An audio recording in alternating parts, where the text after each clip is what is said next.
अस्सलाम वालेकुम, मैं sugar and spice by Faiza. Chicken steam roast शादी ब्याह पर आप सब ने खाए होंगे। आइए देखते हैं इसे मज़ेदार और आसान तरीके से घर पर कैसे बना सकते हैं। डबल एंजॉयमेंट और फुल बचत। कर लें फिर कंपेयर बाजार के रोस्ट के साथ। चिकन मैरिनेट करने के लिए जो चीज़ें हमें दरकार हैं उसके लिए हम लेंगे सबसे पहले chicken whole leg 6 piece, yogurt 4 to 5 tablespoon, ginger garlic paste 2 tablespoon, नमक हस्बे जायका, सुरख मिर्च powder 1 teaspoon, paprika powder 1 teaspoon, chilli flakes 1 teaspoon, हल्दी पाउडर हाफ टी स्पून, कुटा हुआ खुश्क धनिया 1 टीस्पून, ज़ीरा powder 1 teaspoon, black pepper powder half teaspoon, chaat masala 1 tablespoon, कचरी powder 1 teaspoon, lemon juice 3 tablespoon, soya sauce 2 tablespoon, oil 4 tablespoon, ज़र्दा रंग half tea spoon. सबसे पहले चिकन पीसेस को कट लगा लें। चिकन को कट्स लगाने का मकसद ये है कि इसमें हमारे स्पाइसेस अच्छी तरह से जज़्ब हो जाएंगे और इसका फ्लेवर बहुत अच्छे से आएगा। इस तरह से हमने तमाम पीसेस को कट लगा लिए।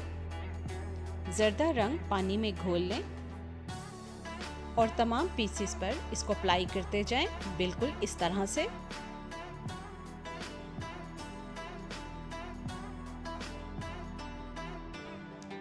अब एक बाउल ले लें और उसमें योगर्ट ऐड कर दें, साथ ही तमाम स्पाइसेस इसमें शामिल कर दें। अब अदरक लहसुन की पेस्ट शामिल करके साथ ही सोया सॉस और लेमन जूस ऐड कर दें। इन सब को अच्छे से मिक्स कर लें।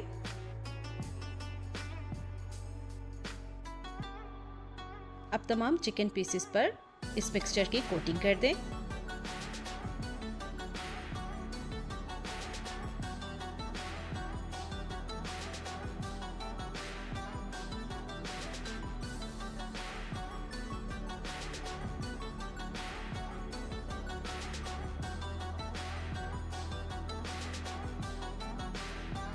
अब चिकन को मैरिनेट होने के लिए 6 घंटे के लिए छोड़ दें। अगर ओवरनाइट रखेंगे तो टेस्ट और भी अच्छा आएगा। अब एक देचकी में ऑयल लें और उसे मीडियम फ्लेम पर रख दें। हमारा चिकन मैरिनेट हो चुका है। मैंने इसे ओवरनाइट मैरिनेट किया है। अब तमाम पीसेस 1 by 1 देचकी में सेट कर दें इस तरह से। मीडियम फ्लेम पर इसे 20 मिनट के लिए स्टीम होने के लिए रख दें। 20 मिनट के बाद तमाम चिकन पीसेस की साइड को चेंज कर दें।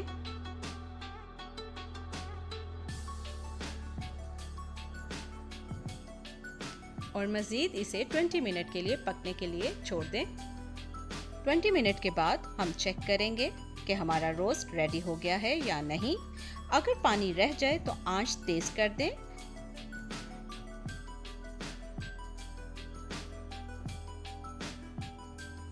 जी, तो हमारा बहुत ही मज़ेदार सा स्टीम रोस्ट रेडी हो चुका है।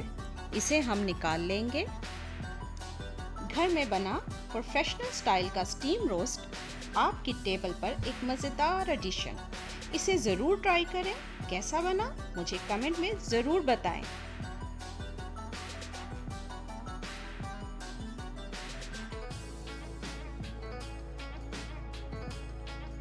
मज़ीद मज़ेदार रेसिपीज़ के लिए मुझे सब्सक्राइब करें, लाइक करें और अपनी दुआओं में याद रखें। अल्लाह हाफ़िज़।